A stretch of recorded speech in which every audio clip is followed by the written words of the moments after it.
Good evening, everyone. Welcome to the LSE. My name's Dr. Coretta Phillips. I'm an associate professor or reader in old money in the Department of Sociology at the LSE here. And I'm really pleased to welcome all of you to this evening's event, looking at questions of racial inequalities in Britain in 2019. We have four amazing speakers tonight that I'd like to welcome. I'll introduce them in a moment, but we will be hearing from David Lammy, Courant Bhopal, Pfizer Shaheen and Clive James Nwonka. I should say, first of all, for those Twitter users in the audience, the hashtag for today's event is yes, LSE Macpherson 20 years on. And can I ask all of you to put your phones on silent so as not to disrupt the evening? And also a reminder that this evening's event is being recorded and hopefully, barring any technical difficulties, it will be available as a podcast. So, to our speakers, let me introduce them. So, many of you, of course, will know David Lammy, who's Labour MP for Tottenham. David has been a Member of Parliament for his home constituency since 2000. He's recently led the campaign for Windrush British citizens to be granted British citizenship and also to be granted compensation by the government. He's been at the forefront of the fight for justice for the Grenfell Towers family, and he's also run a very high-profile campaign calling on Oxbridge to improve its access to minority ethnic students, Oxbridge and other elite institutions, we might add, and also those from disadvantaged backgrounds. Although his primary focus, and tonight is we're thinking very much about policing, David, of course, has also been responsible for the independent review looking at criminal justice outcomes post-policing, and so I hope that we'll get an opportunity to talk about that as well. So welcome to David. Professor Courant Bhopal is Professor of Education and Social Justice at the University of Birmingham, and also a visiting professor at Harvard University. She's conducted research on exploring discourses of identity and intersectionality, examining the lives of black minority ethnic groups, particularly, or in addition, focusing on the experience of gypsies and travellers who often in the race field more generally have been neglected. Her most recent book, which I think she'll be touching on tonight, is entitled White Privilege, The Myth of a Post-Racial Society. And this was published in 2018 by Policy Press. Dr. Clive James Nwonka is a fellow, an LSE fellow in film studies in the Department of Sociology at the LSE. His work centres on issues of realism, race, class and representation in British and American cinema, and also he's interested in interrogating the institutional frameworks of the British film and TV industries. His first book will be published next year, entitled The Aesthetics of British Urban Cinema. And then finally, Dr. Pfizer Shaheen is the Director of CLASS, the Centre for Labour and Social Studies. Prior to this, Pfizer was the Head of Inequality and Sustainable Development at Save the Children UK, where she led on the development of a global campaign on inequalities and child outcomes. And Pfizer is also the Labour candidate for Chingford and Woodford Green. Against Ian Duncan Smith. Pardon? I said against Ian Duncan Smith. Right. But we're not talking about Brexit tonight, are we? Shame. Or perhaps we will. Okay, a few words before we begin. I'm sure I don't need to remind everyone here, in 1993, black teenager Stephen Lawrence was the victim of a fatal racist murder in South London. As a South Londoner myself, it's important, I think, to underline that it wasn't the first racist murder that had happened in South London. It was one of several. 6 years after the murder, after, of course, the extensive efforts of his family, friends, and the Stephen Lawrence campaign, Sir William Macpherson published what we now refer to as the Macpherson Report. This reflected on a public inquiry into the murder, into the racist murder, and also into the flawed investigation of it by the Metropolitan Police Service. And, of course, the headline, infamous finding was that the murder investigation had been marred by, in quotes, marred by a combination of professional incompetence, institutional racism, and a failure of leadership by senior officers. And of course, more recently, we've also heard very much about corruption in the Metropolitan Police Service as well. Macpherson made 70 recommendations, which were very wide-ranging, but were centred around trying to increase trust and confidence. And of course, that's what we'll be reflecting on this evening. And some of the reforms are around the recording and investigation of racist incidents, changes to discriminatory stop and search practices, increasing both the junior and senior presence of minority ethnic police officers, improving the complaints system, and also changes to education in schools to prevent racism, particularly in relation to exclusions.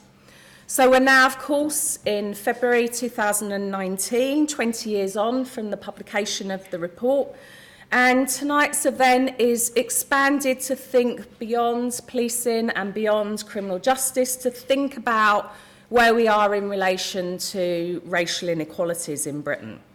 So in particular, we're interested tonight, and the speakers will be considering the need to address racial inequalities and looking at legislation, looking at policing, criminal justice, but also looking at socioeconomic inequalities and also thinking about the role of the media, the role of politicians, of course, and then more generally, both the role of education in terms of what's provided in compulsory education, in higher education, and then also education as we might understand it more broadly as a public good.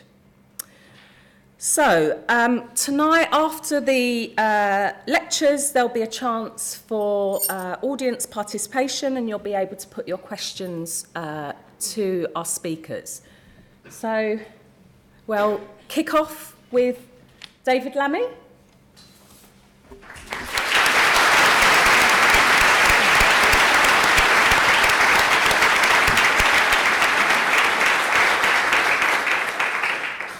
Well, thank you, and can I thank Clive, Nwonka particularly for this invitation, and of course it's great to be here at the LSE. I've spoken here on a number of occasions, but not for a little while, so it's great.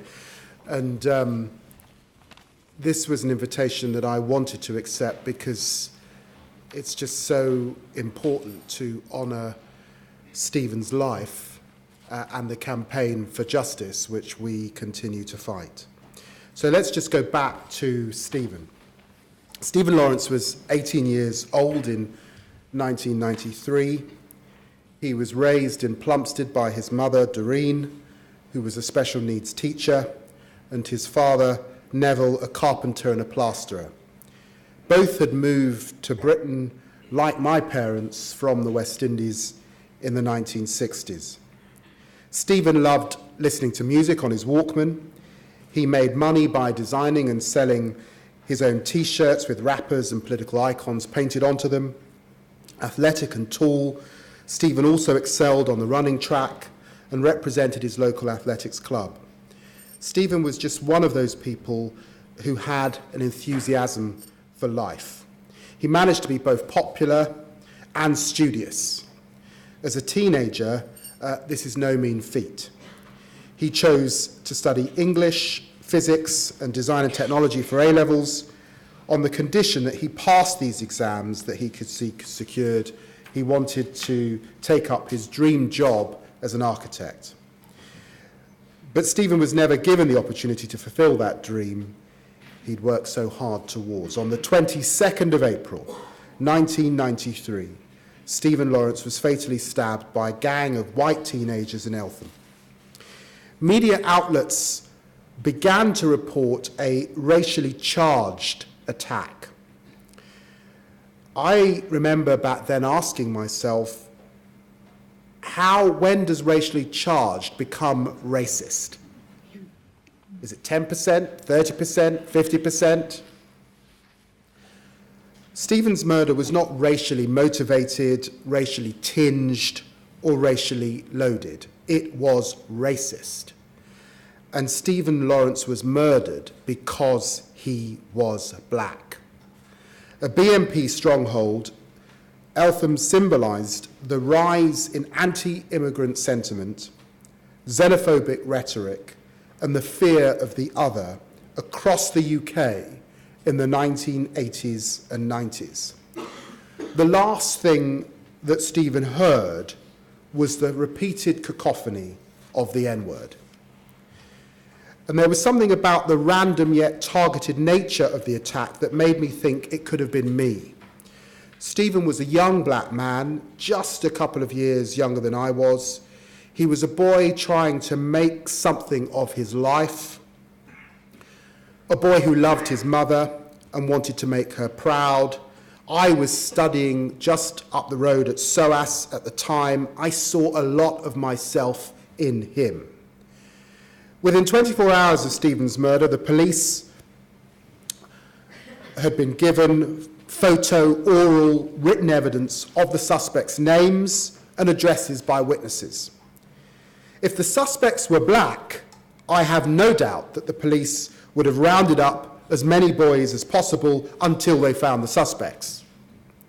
Instead, they did nothing. To them, the mountain of information they received was not evidence, it was hearsay. And they refused to approach the suspects. And at the time when the Lawrence family were grieving, they had to sit and listen to the police accusing Stephen of being a robber who was up to no good.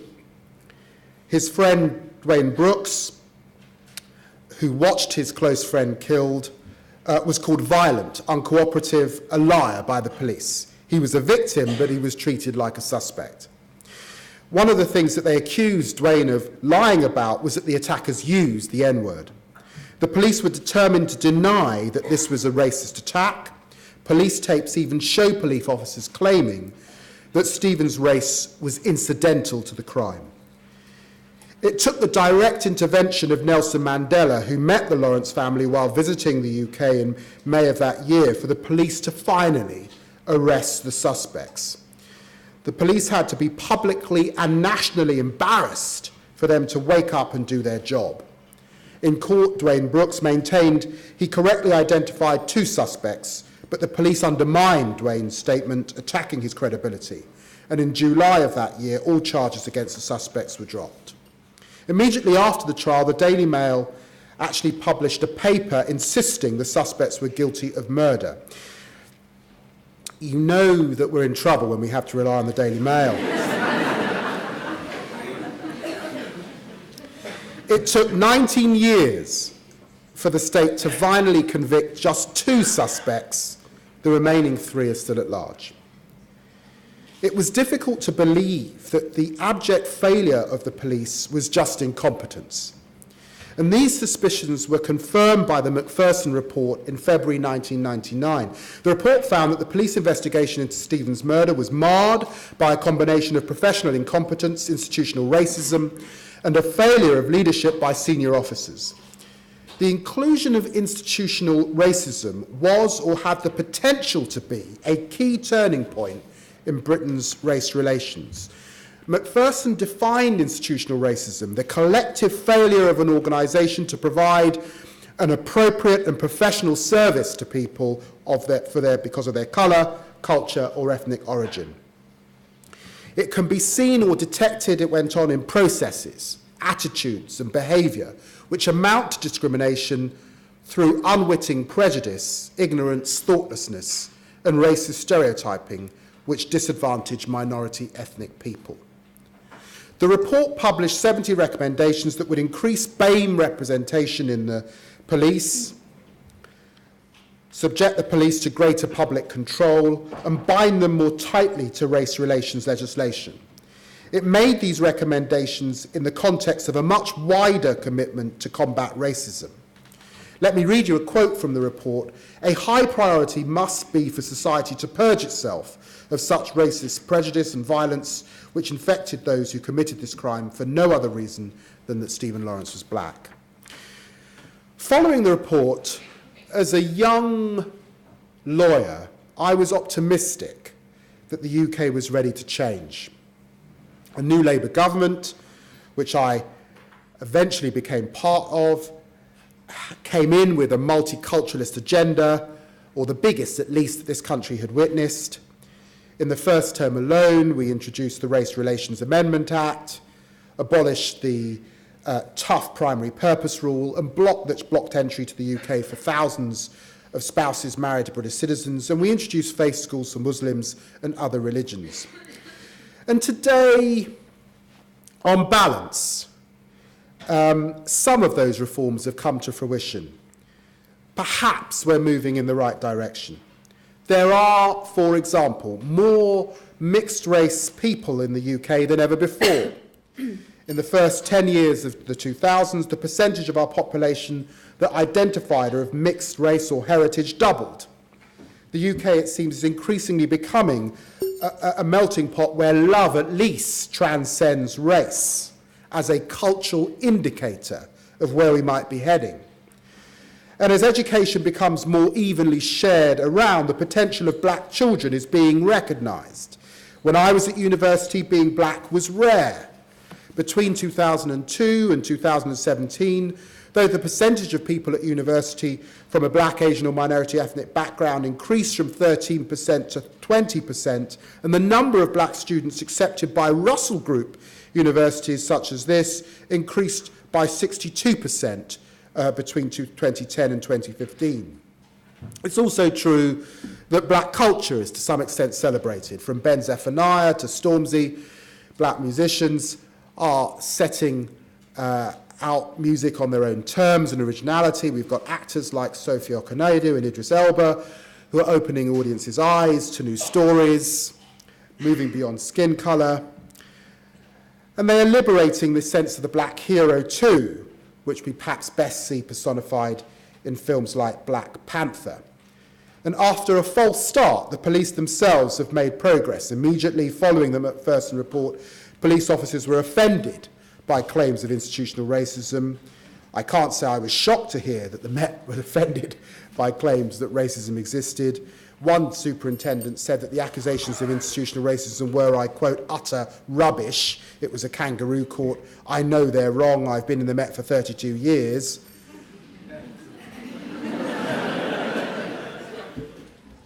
Why so defensive, you might ask? Because they were scared, of admitting their own complicity in discriminatory practices. However, they at least accepted that things needed to change and got on board with substantive recommendations in the report, like a patient who takes his prescription medicine whilst denying the doctor's diagnosis. Over time, the patient came to terms with their illness. On the 10th anniversary of Stephen Lawrence's murder, Commander Cressida Dick conceded that the Met was and still is institutionally racist. Cressida Dick also said, however, that the Met has changed dramatically and is a completely different organisation to the one that failed the Lawrence family. And there's some truth in this. Black representation in the Metropolitan Police increased from 9% in 1999 to 12.4% in 2016. Between April 2015 and February 2016, 27.3%, that's over a quarter of the new recruits, come from black or minority ethnic backgrounds.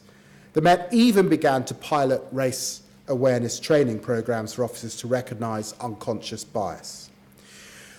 But I stand here today in 2019, and frankly, it would be disingenuous for me to say that the issues that Macpherson was trying to address don't still persist in our society. I mean this both in the context of the police and wider also racial discrimination in the UK. BAME representation is ultimately still below the targets that were originally set. 12% or so in the Met is still not good enough, particularly when you look at the percentage of ethnic minorities across London, which is almost at 50%, frankly, and in areas like mine is well beyond that. And representation in the national police force is much patchier. If we were in West Yorkshire, only 5.1% of police officers coming from a BAME background, compared to a population in West Yorkshire of 18.2%.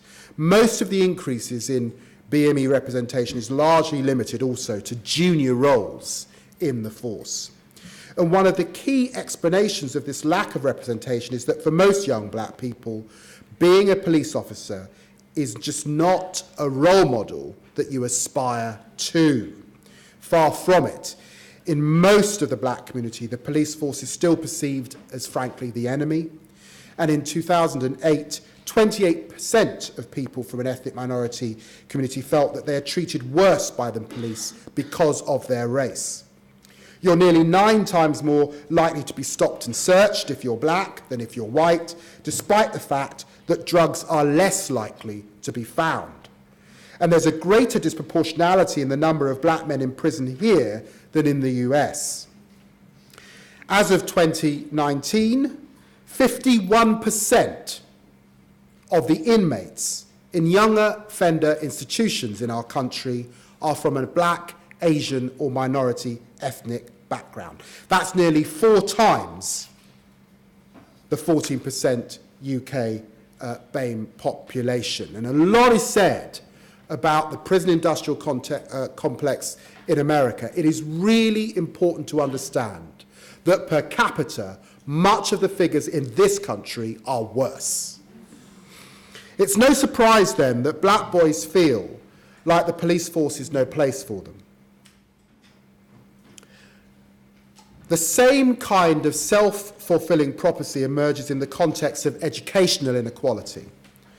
Nearly 80% of white students were awarded a first-class or 2-1 degree, compared with just 66% of their BME counterparts. Earlier this week, I had the pleasure of listening to a Tory MP who asked Doreen Lawrence, are universities institutionally less positive towards black students?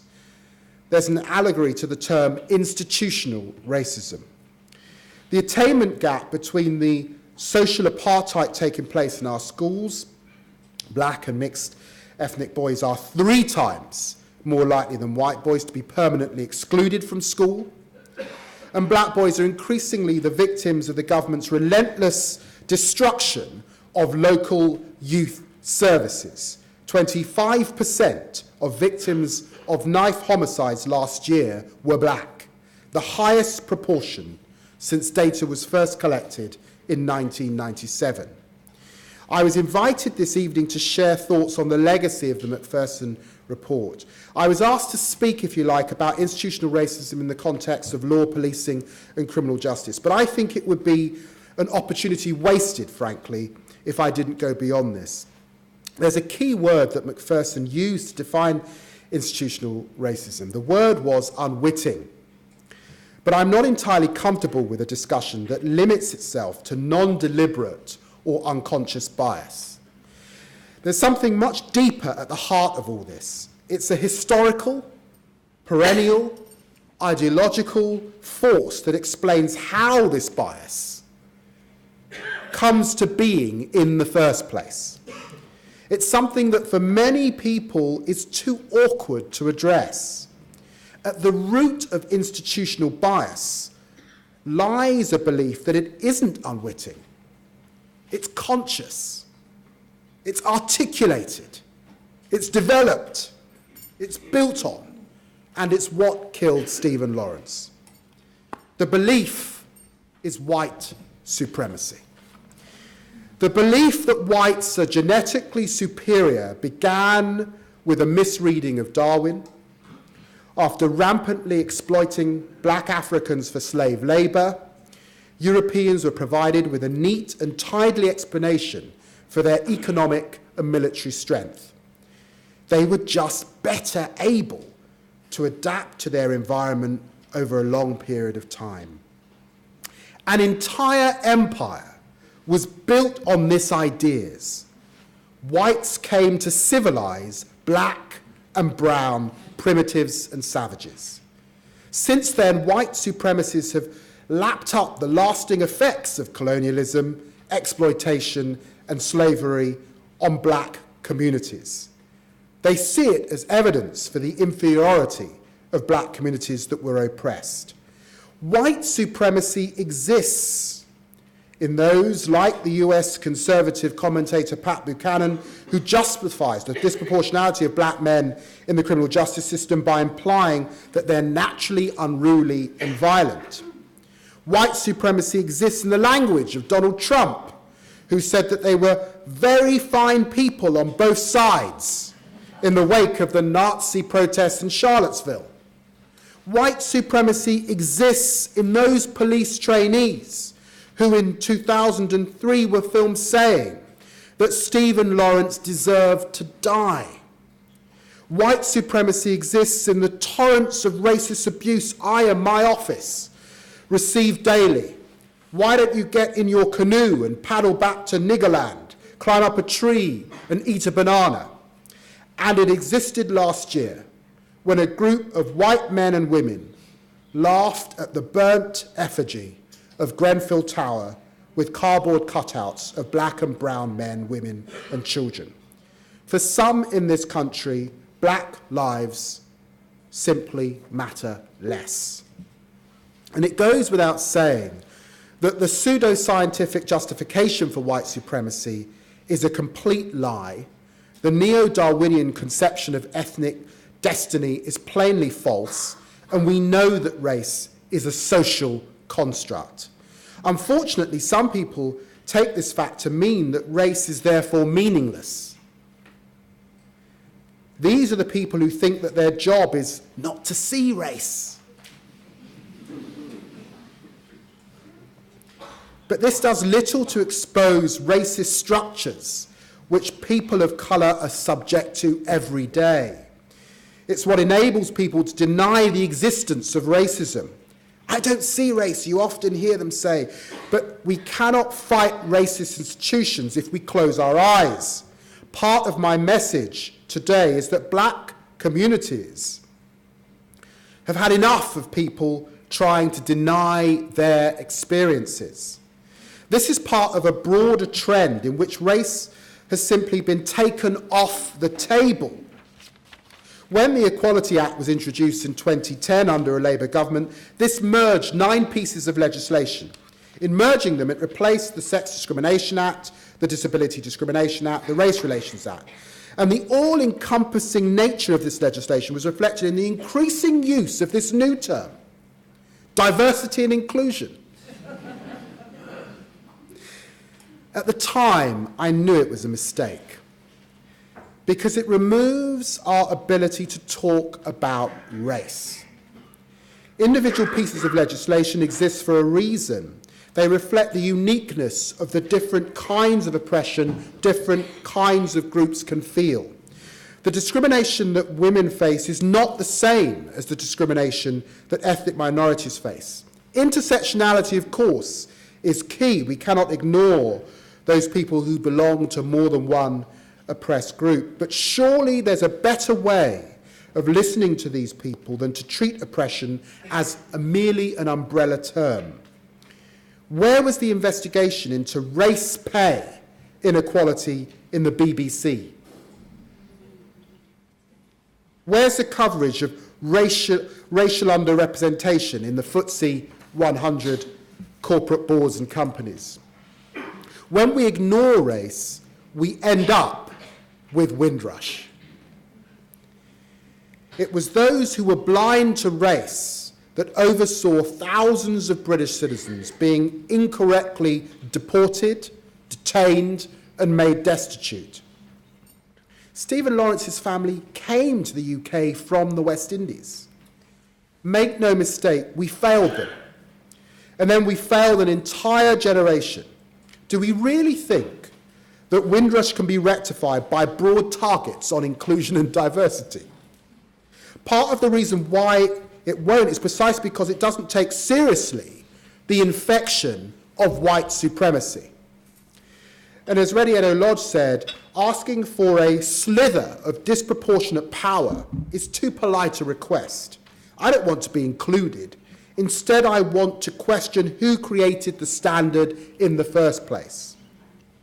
The Grenfell effigy or the racist male I've spoken about are extreme cases, but extreme cases are embedded within normalized structures of racism, structures that are built on white supremacist beliefs that over time have fueled exactly the kind of institutional bias that Macpherson uncovered. Racism is prejudice plus power. And so it takes an uncomfortable look in the mirror if society is ever going to dismantle this brutal equation. And it's really, really important in 2019 to underlie the power bit of that story. Who has the power? Why do they protect it and retain it? And how easily are they prepared to give it up? I don't want to cast aside the deep impact of class division here in the UK. I am here as a Labour politician. So this conversation is not exclusive to a discussion about class as well. Years of austerity and neglect have mercilessly ignored people's desperate cries of vulnerability in parts of our country like the north and seaside towns. This means it's not just black people who suffer. 82% of Oxford students who are from the top social classes, the children of barristers, doctors and chief executives. There are more offers made to students from Eton than students on free school meals across our country. The interesting thing was when I raised these issues, and I did FOIs the first time round, into race and ethnicity, who gets to go to Oxford and Cambridge, into social class and background, and into geography. What is interesting, The Guardian runs on race because it sells newspapers. My conversation is framed as solely about race, and what's really depressing about this country is no one wants to talk about class, and no one wants to talk about geography. No one wants to talk about the fact that there are more young people from Richmond and Barnet than goes to those institutions than the whole of Leeds, the whole of Sheffield, the whole of Birmingham combined. That is how low on the priority order class ranks and geography ranks in this country. I wanted to talk about it, but you might say it's interesting.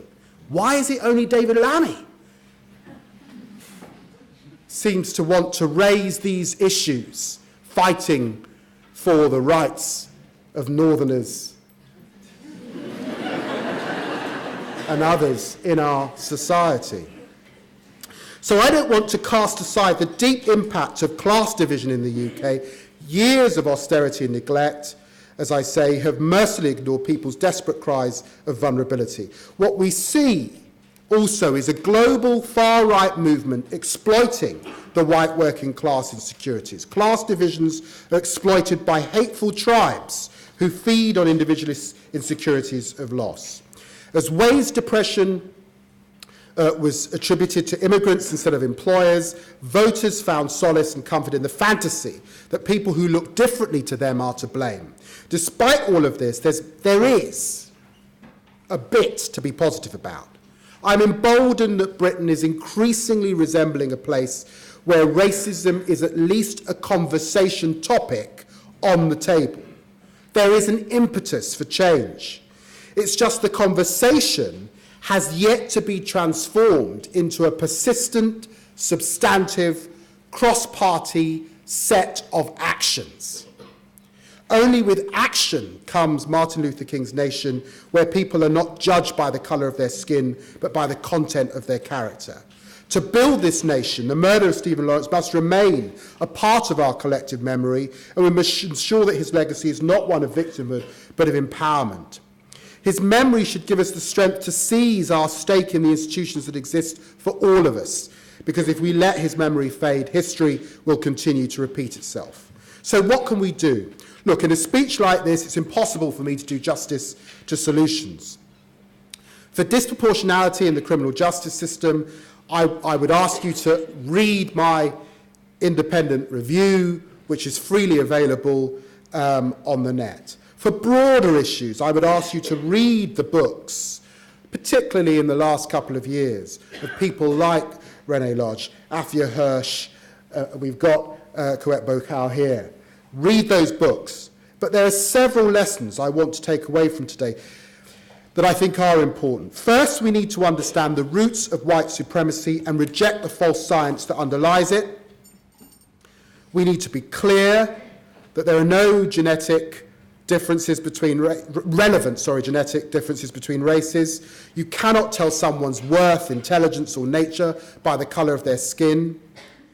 That means fessing up to your history, being open and honest about it, teaching it warts and alls in schools, and being real. That's not just in relation, by the way, to ethnic minorities.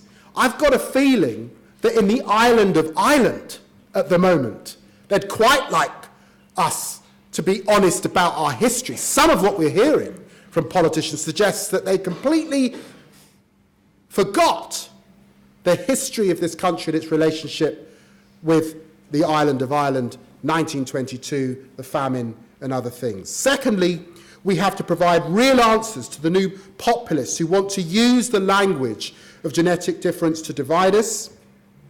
Those who blame packed hospitals, crumbling schools and bad services on migrants, foreigners, Muslims, or blacks have to be called out. The media indulges in this fantasy as well and provides a misservice to the public and false balance. And frankly, in a social media age, this is a huge challenge and lies behind part, not all, but part of the story in the Brexit conversation. Second, I think we've got to rethink positive discrimination and affirmative action. It's not as straightforward as promoting black people, brown people. This, of course, has worked to some extent in the United States, but inequality in this country is tied up, as I said, not just with race, but also with class. So concepts are intertwined. The working class is not only white, it's often black. As Stuart Hall would no doubt have said, austerity is where race and class meet. Black single mothers in Tottenham and the young unemployed white men in Sunderland are both left behind.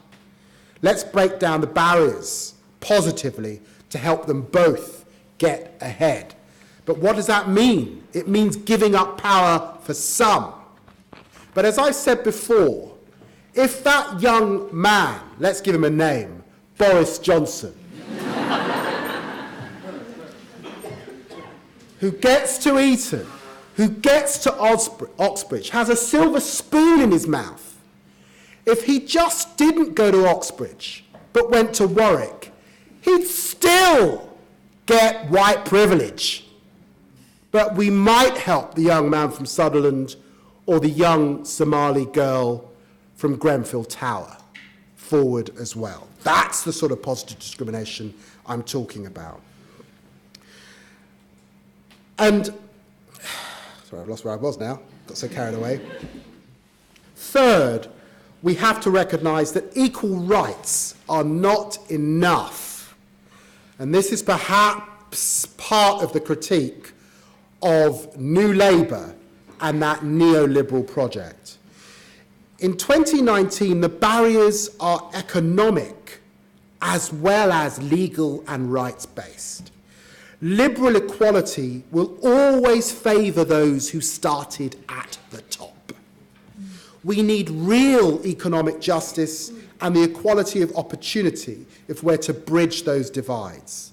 As Nelson Mandela once said, after climbing a great hill, one only finds that there are many more hills to climb. In 2019, we sit in a world where rights are increasingly open to all of us, black, brown or white. We're legally entitled to live our best lives. We have increasing rates of inclusion in the police, in our culture, in the arts, in business and politics. We should be proud of this. But there are still so many hills that we have yet to walk over. Structural forces that still try to rank us based on colour or skin. Economic inequalities that inevitably hurt you more if you are black. A housing crisis that lets black people burn in tower blocks, while wealthy white people look on unharmed. We will only scale these new hills of injustice with our eyes wide open. So tonight, I thank the LSE for inviting us all to renew that quest for justice.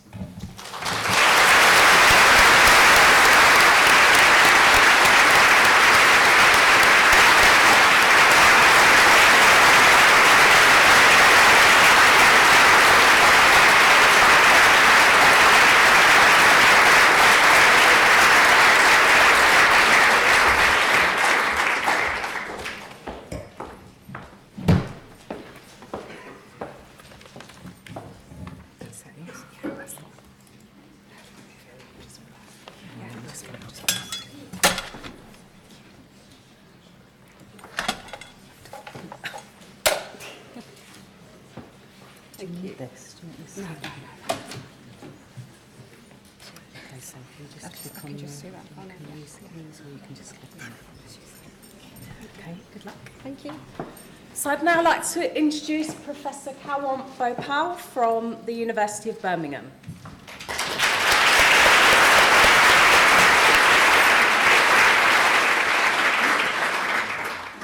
Thank you very much indeed. Massive thanks to Clive for giving me the opportunity tonight. So I've only got 10 minutes to talk about the whole education system, so I will do my best. So forgive me if I speak really fast, but I only have 10 minutes. So what I'm going to talk about tonight is race, higher education and policy making, and I'm going to discuss that in relation to the myth of a post-racial society. Okay, so let's talk about policy making. Policy making paints a very positive picture in the UK higher education system. We've had the widening participation agenda, which was hugely important and introduced by the new Labour government in 1999. It was important because it gave marginalised communities and BME communities opportunities to attend higher education. And since it was introduced, it's shown to be hugely beneficial and important. We've had the Equality Act, which was introduced in 2010. The Equality Act is a very important piece of legislation because it brought together all previous acts into one single act. It's important because it contains protected characteristics, of which race is one. We've had other initiatives that have been introduced in higher education. We've had the Athena Swan Gender, which was introduced to progress the position of women in STEM subjects. We've also had the recently introduced Race Equality Charter, where universities are awarded a silver, bronze or gold award so that they can produce evidence to show that they are progressing the position of students and staff in higher education. However, I argue in my work that the Athena Swan Charter, the main beneficiaries of Athena Swan have been white middle-class women. We've also seen an increase in the number of black and minority ethnic students attending higher education institutions, though we need to recognise that there are differences within and between the different BME categories and groups, which I will talk about in a moment. However, despite significant advances in policy making, inequalities in higher education continue to persist. Let me show you how that works. But before I do that, I think it's really important to go back to Macpherson. In the last 20 years, the most important piece of legislation around race equality has been the Race Relations Amendment Act, which came out of Macpherson. And the most important thing to come out of Macpherson was the definition of institutional racism, which was defined as this: the collective failure of an organisation to provide an appropriate and professional service to people because of their colour, culture. I better put my glasses on, I can't see anything.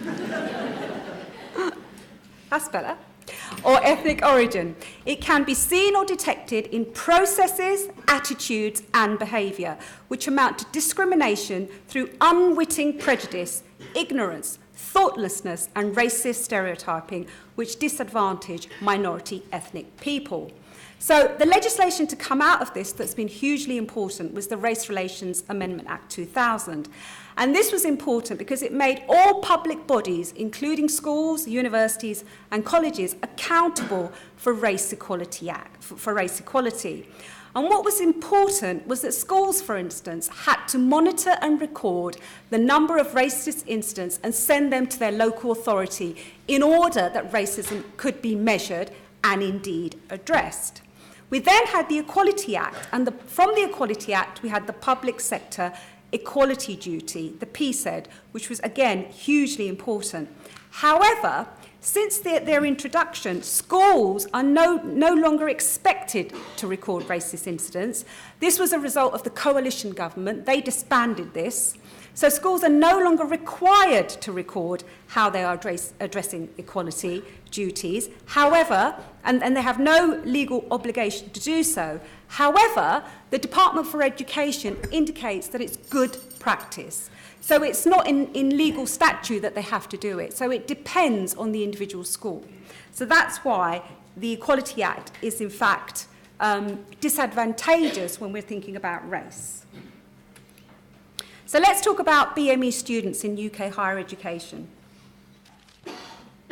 So in terms of providing a contextual background, BME individuals make up 14% of the minority ethnic population. These are figures from the last census. 98.4% of students in 2016 and 17 disclosed their ethnicity. 22.7 were BME, and then you can see the different categories. What's particularly interesting in terms of the numbers of students is that the proportion of students who are black have seen the biggest growth amongst all of the ethnic groups. However, what I will show you is they are the groups who continue to remain disadvantaged. So, in 2016 to 2017, white students were more likely to receive a first or a 2-1 compared to BME students. There were differences within that category. So Chinese, Indian and mixed heritage students were more likely to receive a first. Again, it's the black groups that were the most disadvantaged. There is a BME attainment gap of 13.6 percentage points. The biggest group to suffer is the black group again. And the BME is much lower, again, attainment gap is much lower for Chinese, Indian and mixed heritage groups. So, when BME, let's talk about inequality, first of all. I think that's a really important title. BME students, when they do achieve good A-level grades compared to white students on average, we know that there are differences within that category. However, they are less likely in the first instance to make those applications to selective universities such as Oxford or Russell Group. And when they do apply, they are less likely to be offered places compared to their white counterparts who have comparable A-level grades. So BME students, especially black students, remain underrepresented in prestigious, elite and Russell Group universities. And black students are more likely to drop out of university, citing favouritism towards white students, an ethnocentric curriculum and racism.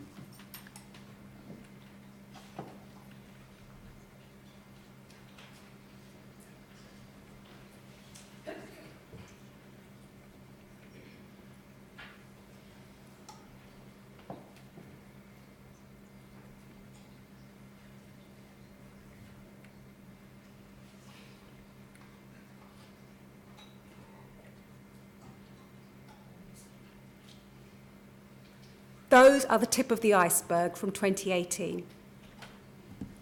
I think it's really important to talk about transitions from undergraduate to postgraduate research and postgraduate taught, because this has a significant impact in terms of staffing in higher education and BME experiences. So whilst BME students have continued to have higher rates of transition to master's degrees, it's white students who continue to have higher rates of transition to postgraduate research, i.e. PhDs. And in my research, I argue that this is the result of access to financial and economic capital, which affects transitions to postgraduate study, which affects access to the labour market and social mobility. Because the decisions that students make in the third year of their undergraduate study, our research suggests that this has a huge impact on social mobility, access to the labour market, and future life chances. And again, it's black students that suffer the most. BME students, specifically black students, they suffer an ethnic penalty in the labour market. They are more likely to be unemployed 6 months after they graduate compared to their white counterparts. This varies by ethnic group, with black groups suffering the most. There are differences between gender and indeed geographical location. And there's also recent evidence to suggest that there is a BME ethnic pay gap, specifically in higher education. And the Resolution Foundation recently reported processes of overt racism which continue to exist within the labour market. So let's look at staff, because student experiences in higher education in some sense have a domino effect in terms of who decides to take positions of power, if you like, within higher education. So there again is, the statistics show us that a high proportion of BME staff are more likely to be on fixed-term contracts compared to white staff. They are underrepresented at the highest contract level and overrepresented in the lowest. So out of 154 UK higher education institutions, we only have 3 BME vice-chancellors. A higher proportion of both UK and non-UK BME staff are on research-only contracts compared to white staff.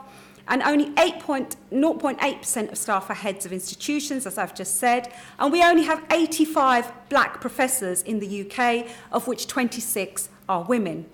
A larger proportion of white staff are more likely to be on the highest pay spine of 59,500 or more compared to BME staff. So why is this happening? We have an assumption, don't we, that universities are liberal, progressive, forward-thinking, social justice is at the heart of their agenda. Not so, at least my evidence suggests not so. There's processes of racism, exclusion and marginalisation continue to exist in higher education for both staff and students. So, for instance, staff have stereotypes of students. White middle-class students are seen as ideal. Chinese students are seen as quiet and passive. Black and Muslim students are seen as loud, challenging and aggressive. And there's also evidence to suggest that unconscious bias, and indeed conscious bias, continues to exist in higher education, where individuals have expectations from staff and students. So, I wanted to talk a little bit about policy making and who benefits from what I call white policy making. And in my book, I argue that universities or higher education institutions will only engage in policy making if it is for their own benefit. So I take a critical race theory perspective and a critical race studies perspective on this. And here I'd like to quote Derek Bell.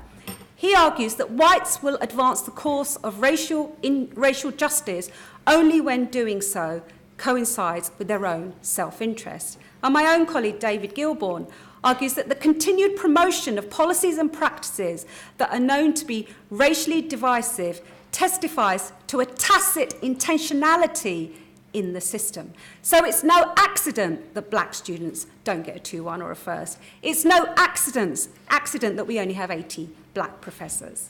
So it's a tacit intentionality in the system. And Gloria Ladson-Billings argues that whites are the main beneficiaries of educational policy making, even though these policies are designed to serve the marginalised. For example, white women have been the main beneficiaries of affirmative action.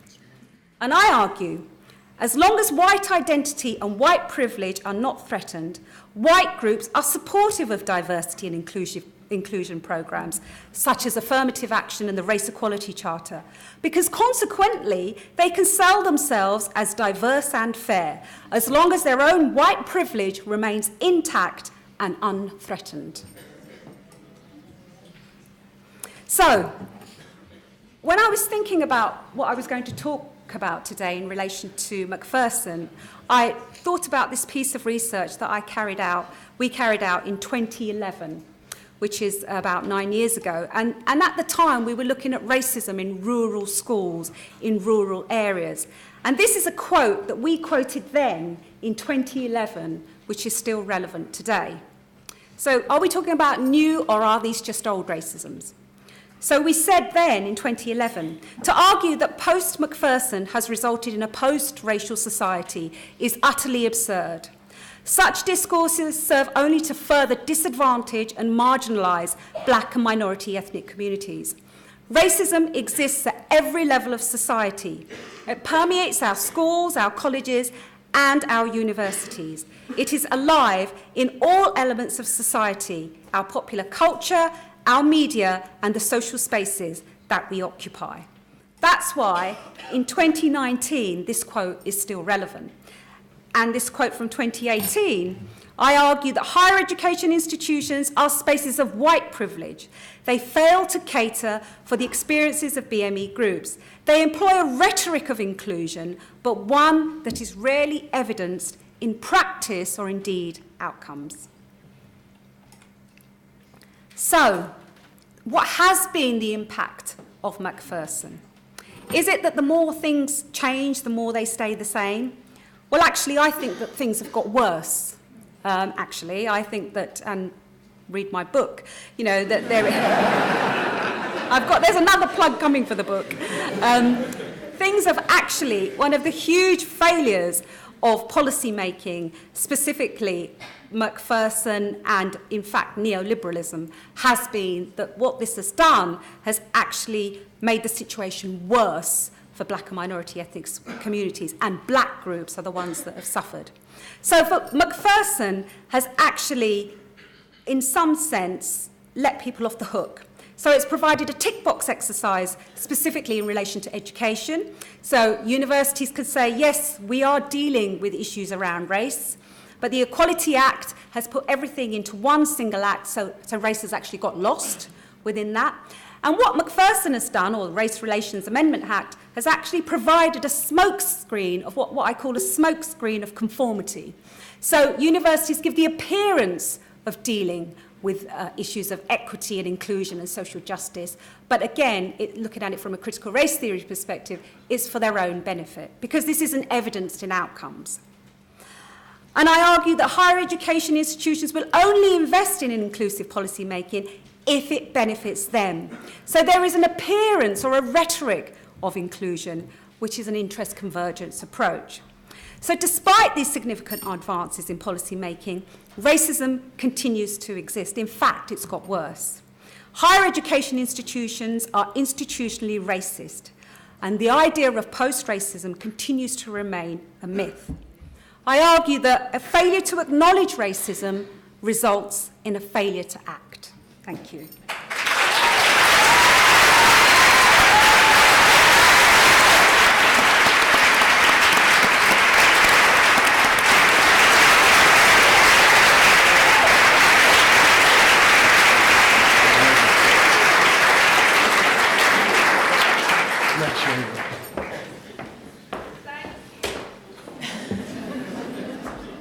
So please join me in welcoming homegrown, be careful how you use that word these days, Dr. Clive James Nwonka from the Department of Sociology. He's a fellow in film studies.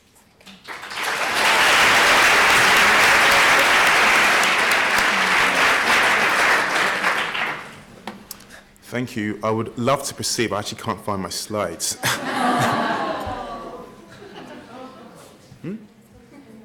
Insert one. Yes, it is here. It's okay, Clive, just leave that up there, it's fine. Shameless advertising. I know. No No one knows. So the connection between Macpherson and my own interests is the reaction it produced in the cultural sector. And in the very, very short time I have this evening, I'd like to talk about that invisibility, race and the UK cultural industry. The findings of what we know now to be the Macpherson report asserted that the Metropolitan Police investigation into the death of Stephen Lawrence was marred by a combination of oppression and incompetence, institutional racism, and a failure of leadership by senior officers. Macpherson made 70 recommendations with the objective of eliminating racist disadvantage in all aspects of policing. Although the report evaluated the situation from a policing perspective, this placed a plethora of issues onto the political agenda. And one consequence was that strategies for the monetisation of the cultural industries were to intersect with those for social inclusion.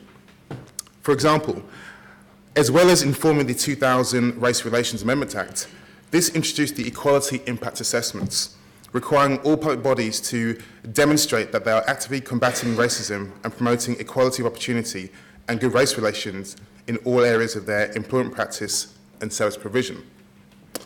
Unified, these phenomena embody the fundamental tenets which would now emerge as diversity, or should I say, the politics of diversity. The question is this: why was culture and creativity a key focus for the diversity agenda? New Labour's initial aims to develop a social inclusion agenda was articulated most vividly in Chris Smith's 1998 publication, Creative Britain, where he first conceived the idea of the sector operating as an industry, but particularly with a social imperative. The early 2000s can be seen as a key moment in the concerted effort to increase the visibility of black and Asian faces within a climate of post-Macphersonism. Just 2 years after the report, the BBC's Director General, Greg Dyke, would confess that the corporation was hideously white. Assumptions about the utility of policy resided in the idea that social exclusion, crime, antisocial behaviour, and community deprivation could somehow be remedied through the application and appreciation of culture. This social purpose was highly instrumental in a pervasive post-racial utopia. As Sarita Malik goes on to suggest, the responses to the report imbued a surge of proactive responses in favour of cultural diversity in the arts and media, rather than, it should be noted, against racism.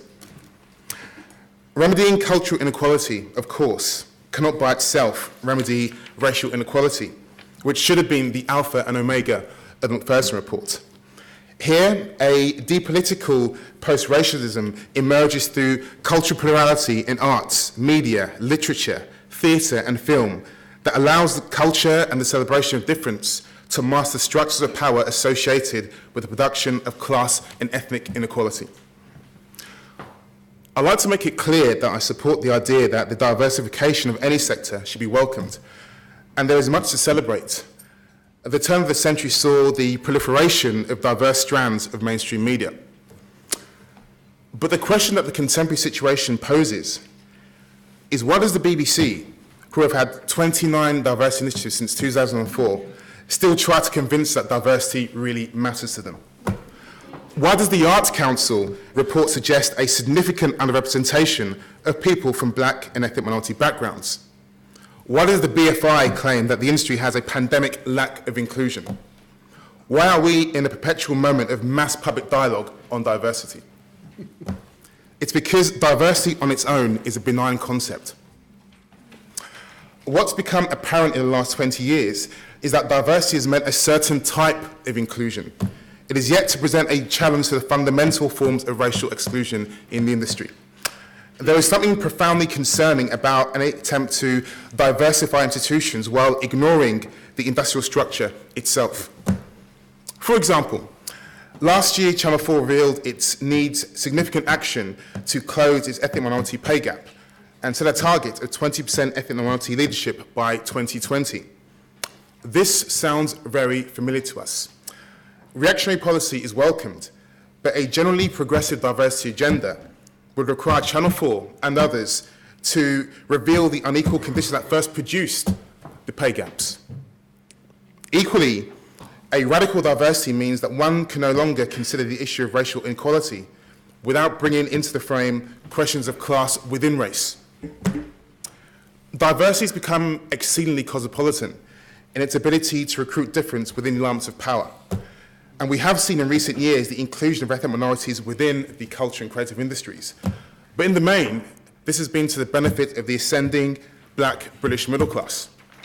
This is not to suggest that those ethnic minorities who have established careers have somehow transcended their race, but to insist that the creative industries themselves have been particularly skilled at recruiting those who have the same class background, those who already possess tremendous amounts of cultural and economic capital. How to change the situation is the key policy discussion. How do we ensure that the industry embraces structural transformation at the centre? Firstly, the use of testimony can be a really conducive method at analysing how and to what degree individuals can be excluded by dominant cultures within institutions. Because data analysis cannot provide insights alone into the more sophisticated forms of exclusion. Therefore, anecdotal evidence is crucial for a policy approach that is both purpose-driven and accurately reflects the experiences of those excluded from the sector. The perpetual nature of diversity action can also be related to the lack of ownership by the industry as being allies of inequality. Very few policy literatures acknowledge that there have been past or existing practices within the sector that have been racist or classist in their internal structures. Terms such as underrepresentation or unconscious bias do not accurately describe the nature of the issue. This absence of ownership of existing inequalities has produced a naturalistic language in describing both the causes and the responses to racial inequality.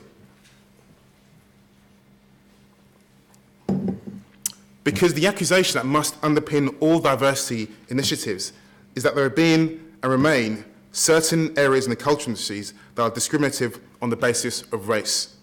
It's highly ambiguous to suggest that this isn't a premise that's in operation within the confines of managing a cultural institution in the UK.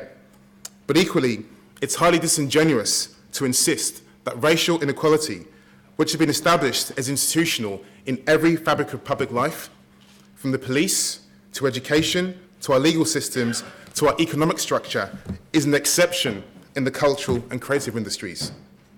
Are they homogeneously equal? What makes them instinctively equal?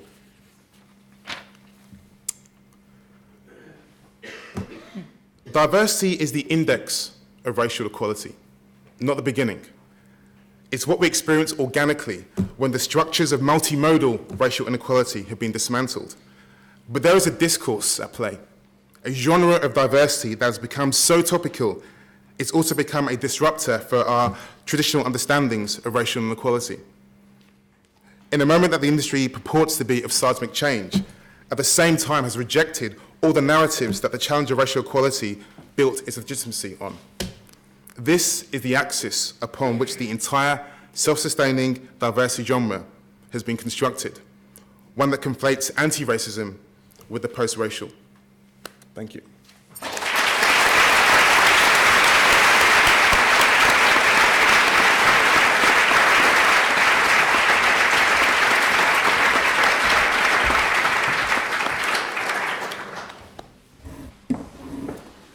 Our final speaker this evening is Dr. Pfizer Shaheen from CLASS, the Director of CLASS.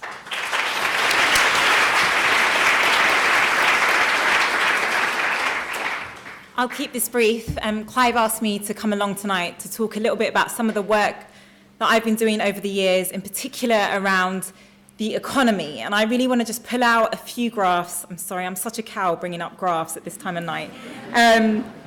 To demonstrate some of the data that still sort of shocks me, actually, after all these years working on some of these issues.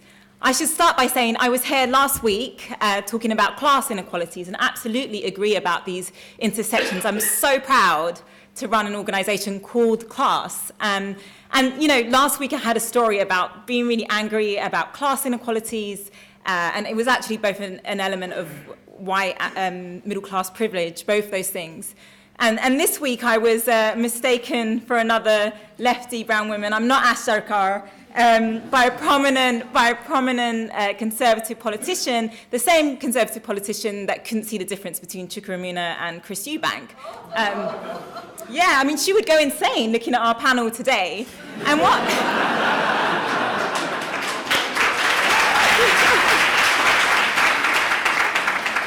And, you know, whilst it's like something that I had a proper laugh about, and you should see the Twitter replies to her, but, I mean, seriously, when prominent politicians cannot see the difference between us, there is clearly an issue.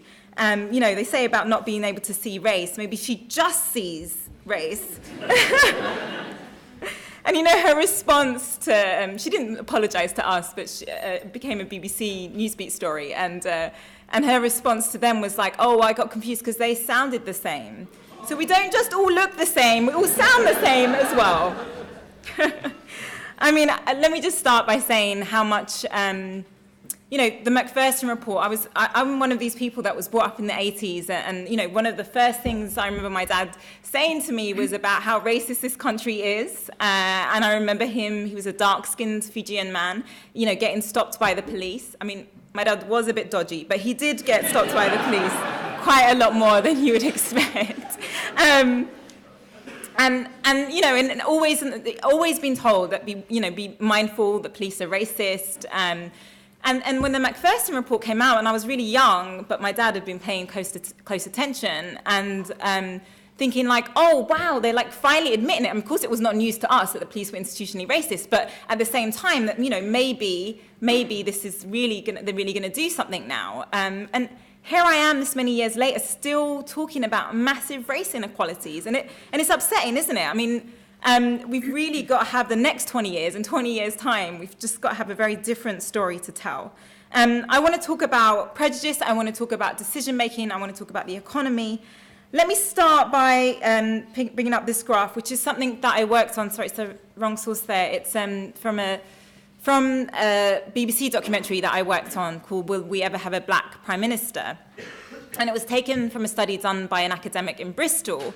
And it looks at pupil assessment and exam scores between the ages of 7 and 16. And you'll see here the light grey line in white, the white ethnic group, and then you have Black African, Black Caribbean. You see this dip, especially for Black Caribbean, between 7 and 14.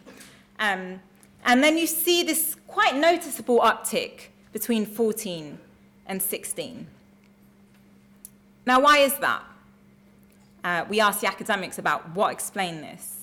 And when they looked into it, this is the first time that tests are anonymized. Right? I've had to give this presentation to a room full of head teachers. And you know, this shocked me even after all these years of working on these issues. And I know that a lot of my friends who've got kids, who are Black African, Black Caribbean, who've got kids, don't know what to do with this, right? People might want to call it unconscious. Conscious. It's definitely bias, right? It's definitely prejudice. It is there. It exists. It comes out in the data in multiple ways, and that's what we're hearing again and again tonight. And it may be, you know, what Liam Neeson was talking about this week, although he wasn't very honest in understanding where his views were coming from.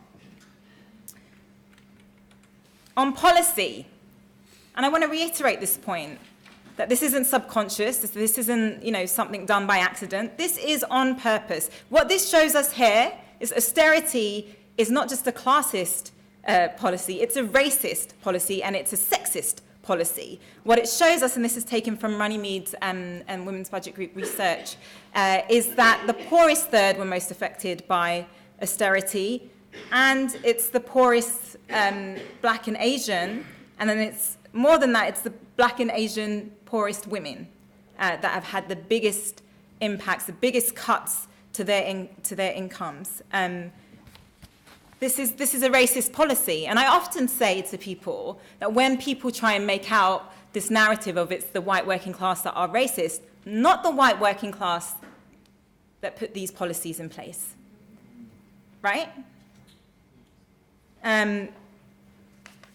it's very simple how they could have solved this. They could have done an equality assessment. They do distributional analysis on the budgets. They hide it in Annex D. I'm the geek that always looks at it. And I know from people that work in the Treasury that they don't do that before they've made the decisions about policy. They do it afterwards, just as a tick box exercise. So it pays, they pay no mind to who will be most affected by their policies. Let's talk about the economy. This is the proportion on 0-hour contracts by ethnicity. And you can see disproportionately it's a black ethnic group. Just overall in terms of insecure employment, so that's both temporary contracts and 0-hour contracts, the black Caribbean, black African ethnic group, 12% compared to 5% for the white ethnic group.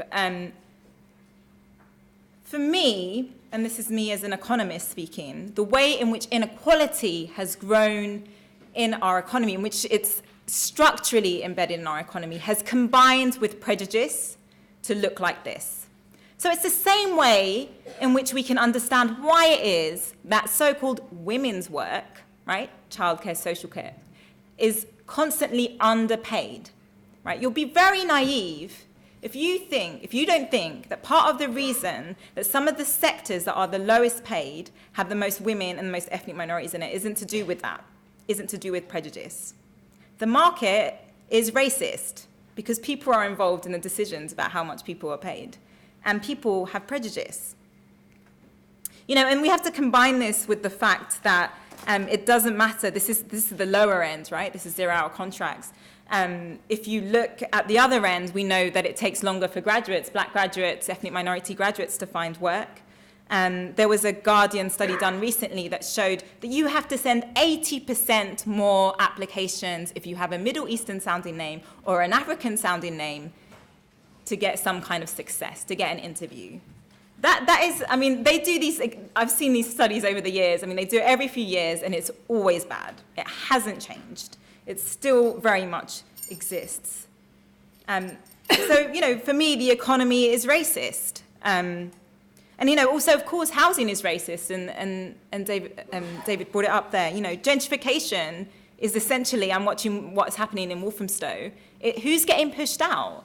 These are racist policies, and we just don't see them like that. We see them as a consequence of the market, and we have to understand the racial element. And because I'm speeding this up a bit, I just want to end on thinking about what we do, and I'm glad that this chimes with what others have said. And this is about power. Now, this is a graph here that demonstrates the importance of power. The red line is the income share going to the top 1% from the 1970s to 2014. And of course, we know this story, right? They've got richer and richer. Most of them aren't black or ethnic minority, right? And we've seen at the same time trade union membership fall. Now, this isn't a coincidence. What this story tells us is essentially that when workers can't come together and fight for their wages, fight for their rights, when they are unable to raise their collective voice against the owners, the bosses, that they get a smaller share of the pie. Now, when we think about this, and the trade union movement has not always been good when it comes to race, let's face it, or gender, when we think about this, when we think about what needs to happen going forward, and it has to be about how we collectively come together. That will be in our workplaces, that will be in our universities, in our educational places, that will be in our communities, that will be in this country in terms of governance. That's partly why I'm running. I'm running against Ian Duncan Smith in a seat that used to, part of which Churchill was an MP in. I feel that it's up to us, and I'm looking to young black and Asian minority fat people in the room. We can't wait for someone else to do it. Because it's 20 years since Macpherson and we're still here. And that power, when we talk about power, that's our power. That's our ability to stand up. That's our ability to organize and come together and make sure that in 20 years' time, I don't have to give this lecture. Instead, we can be talking about the amazing success we've had at changing the structures of the economy and tackling the prejudice that exists in so many of us, the prejudice that so many of us are so unwilling to admit to in this country. We've got to a point where it's worse to call someone a racist than to be a racist yourself. I'll leave it there, but look forward to the discussion.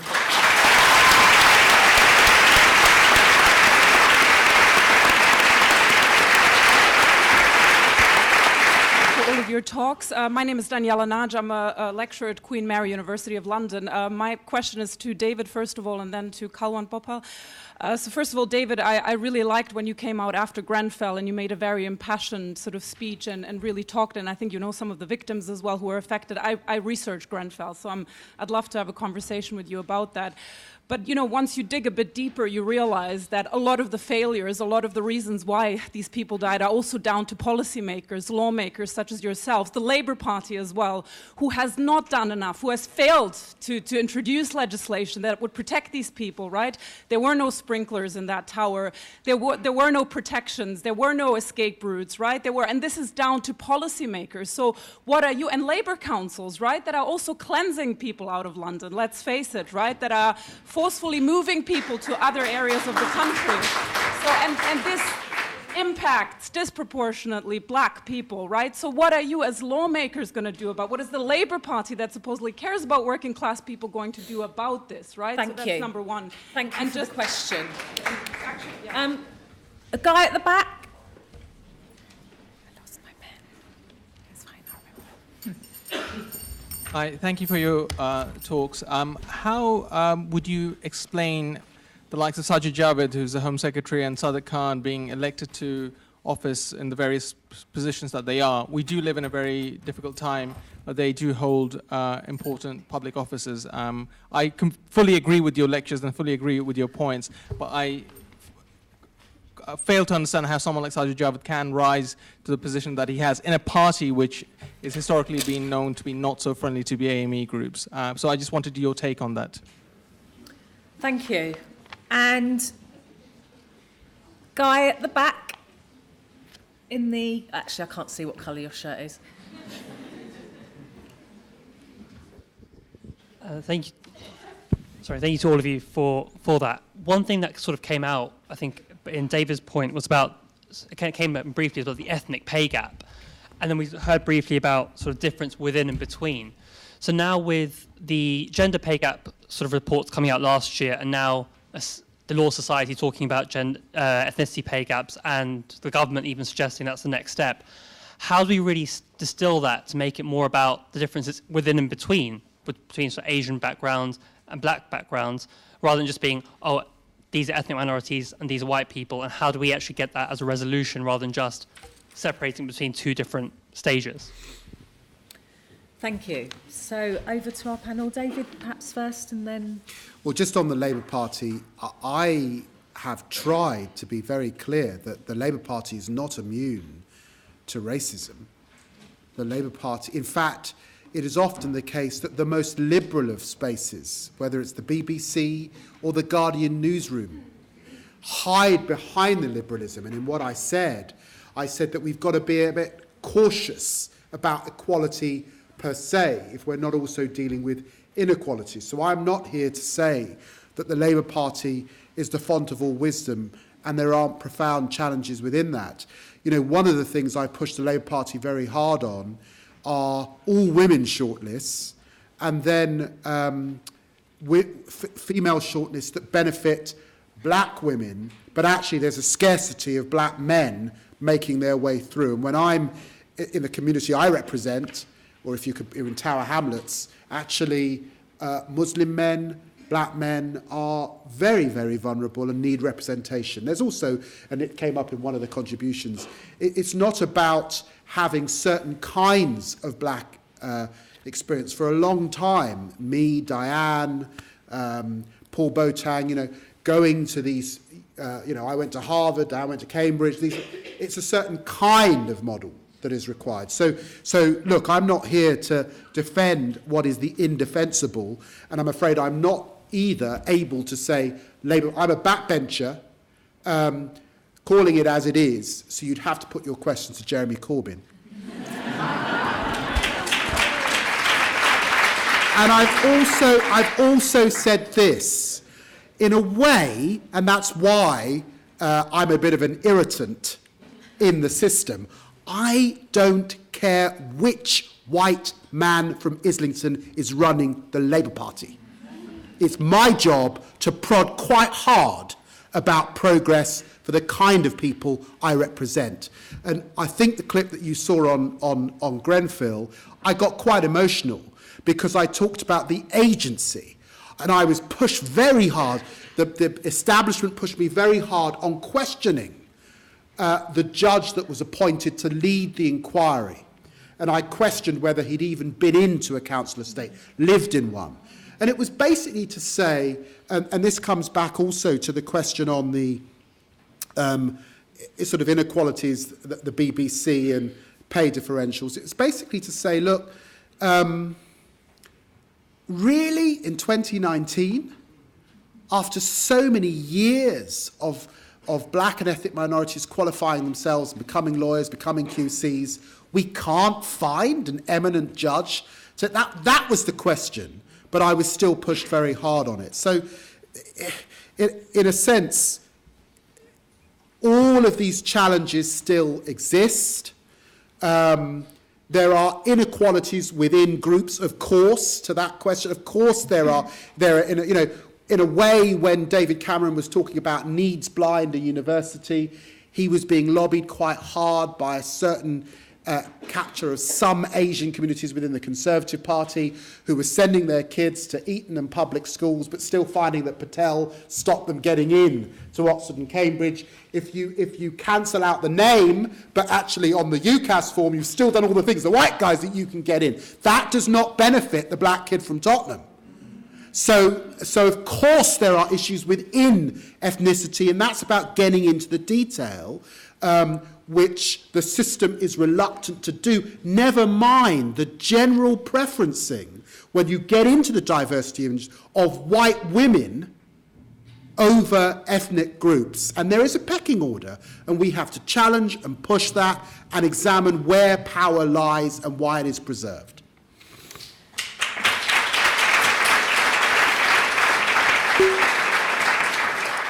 Thank you. I hope that partly addresses the second question. Faiza, would you like to respond to the issue of intra-minority ethnic pay gaps and inequalities? Yeah, I mean, just to say, we know that those exist. I mean, I think there was a study quite recently that showed that in aggregate, ethnic minorities are losing out by 3.2 billion in wages when compared in terms of that gap between white and ethnic minority workers. And also that exists in the police force. So there is an ethnic pay gap within the police force, which you would think, given the Macpherson report and all of the focus that the police force gets, they would have at least sorted it there and at least made sure it wouldn't come up there. I actually wanted to say something on Labour policy, and I absolutely think that we need to be pushing much more locally, and local authorities. We need to be just doing a lot more to make sure that we stand up for things like freedom of movement, for instance, that we don't cower to anti-immigration sentiment. At the same time, some of the projects around investment, regional investment, some of the commitments to up minimum wages, to do something about gender inequality, etc., will disproportionately affect ethnic minority communities in a positive way. And so, I think some of it's there, but we always need to be pushing. There's no perfect party right now, but there is an opportunity for us to push because the Labour Party is a democratic organisation, or it should be. So, I think it's important to say that we didn't have that before. I've been working on economic inequality for a long time, and again, I've just had politicians say to me, Labour politicians as well, in the past that say, "Oh, no one cares about that. We'll focus on poverty, or we'll focus on equality of opportunity." But we do have people in charge right now that will do something about the overall economic inequality. Thank you. Kalwant. Just in relation to higher education, there's recent evidence that's just been published to show that there is a BME ethnic pay gap, particularly at professorial level, and there is evidence to show that. But firstly, I just want to say that within higher education policy making, and indeed within much of policy making, but I speak in terms of being an expert on higher education, there's a significant amount of evidence to show that policy making has benefited white women significantly. So gender has taken precedence over race. And it's only very recently that race has now come to the fore, and it's at the moment, we're in a historical moment where race is suddenly, again, after 25 years, become even more important. So I think that with the initiative of the Race Equality Charter Mark, we may see in 10 years' time that may make a difference. So I remain hopeful.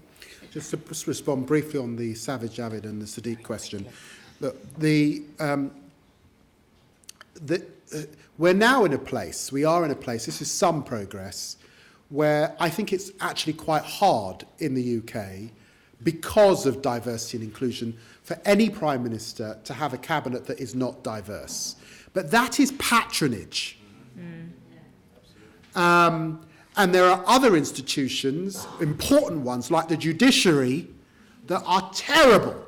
And look at my review, where actually if there were more scrutiny, and if you just, it was still the knock on the shoulder and not this apparently transparent scheme which they call the Judicial Appointments Commission, we might have more black and ethnic minority judges. But because apparently it's transparent, they create a new system, and actually the new system is discriminatory, becoming a black or ethnic minority judge. There are no black women sitting in the London Crown Courts dealing with criminal trials. That is how bad it is. And my review found that there were completely different sentencing outcomes for black men and women, particularly in relation to drug offences, and the judiciary still can't explain why. I think this audience knows why.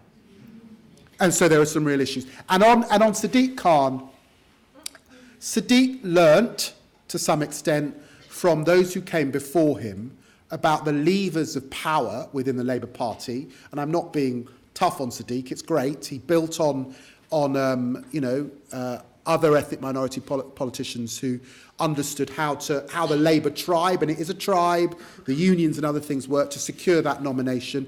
It's right to say that London voted for Sadiq, because I do think that the ethnic minority breakdown in London and the sort of ease in itself meant that it was right for an ethnic minority member of Parliament. That's why myself, Diane and Sadiq were able to run, and in the end Tessa Jowell didn't get it. So I don't think London is necessarily representative of the country.